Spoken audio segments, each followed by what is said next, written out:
गरीब बेटी की जादुई रोटी। रजनी, और कितनी देर लगाएगी? तेरे बापू कब से बैठे हैं, अब ले आ खाना। बस लाई माँ। रजनी को खाना लाता देखकर पिता किशन ने मुस्कुराहट से पूछा, अरे आज मेरी बिटिया ने क्या क्या बनाया है? बाबा, मैंने आपके लिए भिंडी की भुजिया बनाई है और सूखे आलू भी। फिर तो आज मैं पेट भर कर रोटी खाऊंगा। 2 तरह की सब्जी बनी देखकर ललिता बड़बड़ा उठती है। अरे लड़की, 2 टाइम की सब्जी एक ही बार में क्यों बना दी तूने? एक तो ऐसे ही तेरे बाबा की कमाई धमाई नहीं है और महंगाई इतनी है। जाने दो ललिता, अब तो बना दिया बिटिया ने। कल को ब्याह कर अपने ससुराल चली जाएगी ना, तो बहुत रोगी तुम। अब गुस्सा थूक दो और बिटिया के हाथों का खाओ। ये लो। किशन जैसे ही खाने का निवाला ललिता को खिलाता है, ललिता का मुंह चढ़ जाता है। आथू! अरे बेलुड़ी, आज फिर तूने रोटी जला दी। अरे तेरे दादा परदादा की आटा चक्की नहीं जो मुफ्त का आटा आता है, दाम देखकर खरीदना पड़ता है। रोज रोज जली रोटी बनाती है। यही हाल रहा तो पता नहीं ससुराल जाएगी तो कैसे बरसेगी।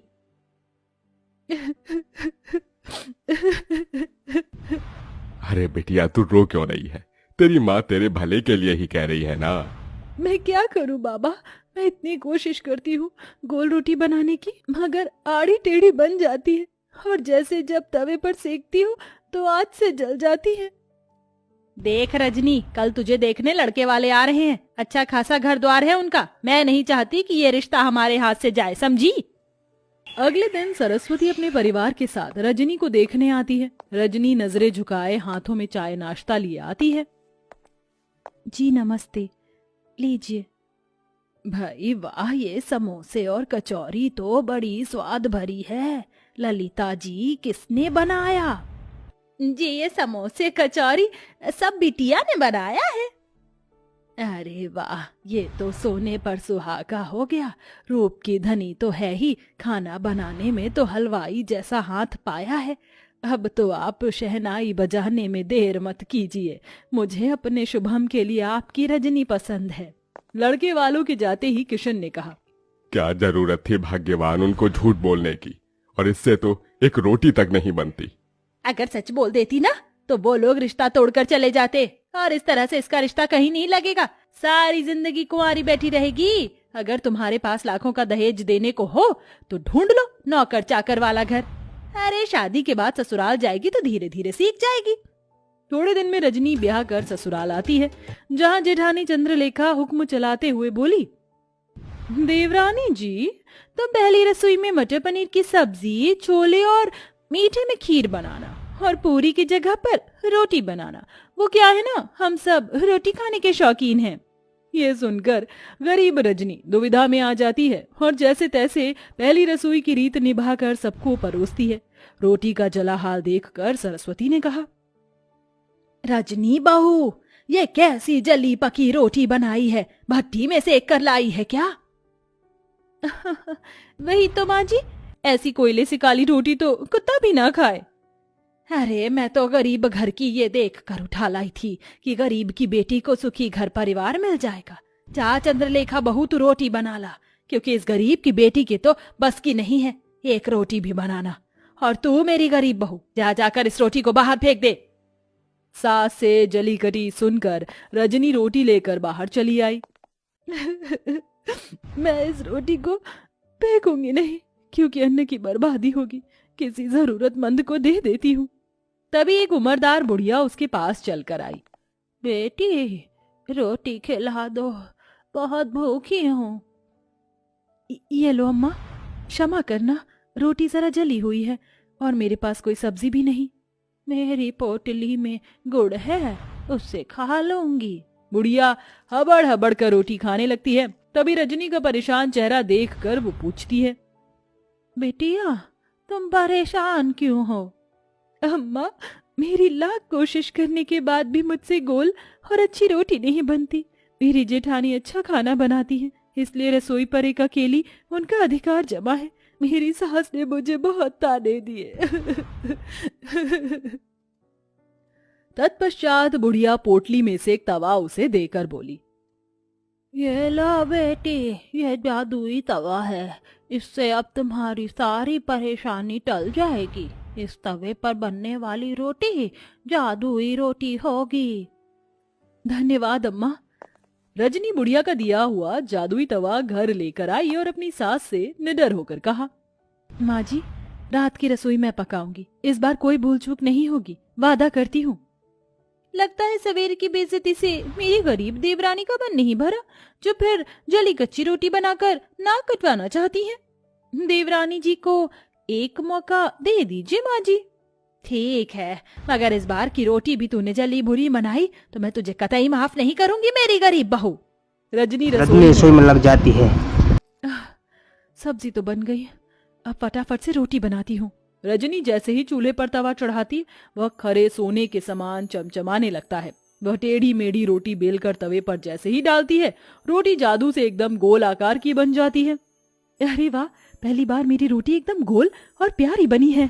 ऐ मेरी जादुई रोटी, मैं चाहती हूँ कि तुम एकदम फूली बन जाओ। गरीब रजनी के कहते जादुई रोटी फूल कर गोल मटोल हो जाती है। वह सभी को रोटी परोसती है, जिसे खाकर सब दिल खोल कर तारीफ करते हैं। वाह रजनी बहू, तुम्हारी बनाई रोटी में अमृत जैसी मिठास भरी है। सचमुच रजनी, बिना सब्जी के भी रोटी बड़ी स्वाद लग रही है। सच में रजनी बहू, तेरे हाथ की रोटी खाकर तो जी ही नहीं भर रहा। जाने क्या जादूगरी भरी है तेरी इस रोटी में। धन्यवाद माँ जी। रजनी की तरफदारी सुनकर चंद्रलेखा भीतर ही भीतर जल भूल रही थी। सवेरे तो एकदम गुड़गोबर खाना बनाया था इसने, एकदम से ऐसा क्या चमत्कार हो गया जो मेरी गरीब देवरानी इतनी गोल फूली रोटी बना लाई। यूं ही दिन गुजरने लगे। तवे के सहारे रजनी ससुराल वालों को जादुई रोटी बनाकर खिलाती। सभी उससे खुश रहने लगे। एक दिन उसके माता पिता उससे मिलने आए। जी नमस्ते। समधन जी, समधी जी, आप दोनों आइए ना। रजनी बहू, देख तो कौन आया है। अपने गरीब माता पिता को देखकर रजनी की आंखों में आंसू छलक आए। माँ, बाबा, कैसे हैं आप? हम ठीक है बिटिया, तुझसे मिलने का मन किया तो आ गए। तुझे सुखी देखकर अच्छा लगा, अब चलते हैं। अरे ऐसे कैसे आए हैं, तो अपनी बेटी के हाथों की रोटी खाकर जाइएगा। रजनी रसोई में आकर रोटी बनाने में लग जाती है। आज मौका अच्छा है, जाकर देखती हूँ ये माजरा क्या है। चंद्रलेखा बहू, कहाँ चल दी? जाकर हल्दीराम से मिठाई समोसे ले आओ। जी माँ जी। इस गरीब देवरानी की किस्मत इतनी अच्छी है, आज भी बच गई। रजनी फट से अम्मा का दिया हुआ जादुई तवा चढ़ाती है। वह चमचमा उठता है। रजनी बेली हुई रोटी तवे पर डालकर कहती है, ऐ मेरी जादुई रोटी, खूब फूलो फलो। ये कहते ही चमत्कार से जादुई रोटी तवे पर फुदक फुदक कर फूल जाती है। तभी माँ ललिता रसोई में आ जाती है। माँ, तुमने मेरी जान निकाल दी। अरे वाह रजनी, तू तो बड़ी अच्छी रोटी बनाने लगी। तभी जादुई रोटी खुद पर इतराई और कहा, वो तो बनी ही थी, हम जादुई रोटी जो है। ये रोटी बोल रही है? हाँ माँ, क्योंकि ये सब जादुई अनोखी रोटी है। रजनी अपनी माँ को बूढ़ी अम्मा के बारे में सब बताती है, जिसे रसोई के बाहर कान लगाए खड़ी उसकी जेठानी चंद्रलेखा सुन लेती है। अच्छा जी, मेरी गरीब देवरानी की बनाई रोटी जादुई है, अब तो इसका पर्दाफाश मैं करूंगी। हाँ। चंद्रलेखा एक आदमी को पैसे देती, जो भिखारी का भेष धरे उसके दरवाजे पर आता है। बहन, 2 रोटी खिला दो, भूख लगी है, दया करो। रजनी को उस पर दया आ जाती है। ठीक है भैया, जरा देर ठहरो, मैं रोटी लाती हूँ। रजनी रसोई में आकर रोटी बनाती है। जल्दी जल्दी से रोटी बेलकर तवे पर डालती हूँ। वो बेचारा भिखारी कितना भूखा था। चलो मेरे प्यारे तवे, जल्दी से मुझे जादुई रोटी बनाकर दे दो। इतने में चंद्रलेखा सरस्वती को लेकर रसोई में आ जाती है, जहाँ बेलन खुद ही चल रहा था और जादुई रोटी अपने आप ही बन रही थी। देखा सासू माँ, मेरी ये गरीब देवरानी जादूगरी जानती है। पता नहीं क्या टोना टोटका कर रही है, जो रोटी खुद ही बन रही है। नहीं नहीं माँ जी, जेठानी जी मुझ पर झूठा दोष लगा रही है, ये सच नहीं है। अरे मैं जो आंखों देखी देखूंगी उसे ही तो सच मानूंगी ना। रजनी बहू, तू डायन तो नहीं? नहीं माँ जी, अपनी सच्चाई का सबूत देते हुए रजनी जादुई रोटी और तवे के बारे में सब बता देती है, जिससे दूध का दूध पानी का पानी हो जाता है। इसके साथ तवे का जादू भी चला जाता है। चंद्रलेखा बहू, तुमने जलन और बैर में रजनी बहू को गलत दिखाया, और रजनी बहू तो क्या हुआ जो इस तवे का जादू चला गया। अब तुम्हें रोटी बनाना तुम्हारी सास सिखाएगी। माँ जी, रजनी रोते हुए अपनी सास के गले लग जाती है और बड़े चाव से ना केवल रोटी बनाना बल्कि सब कुछ बनाना सीख लेती है।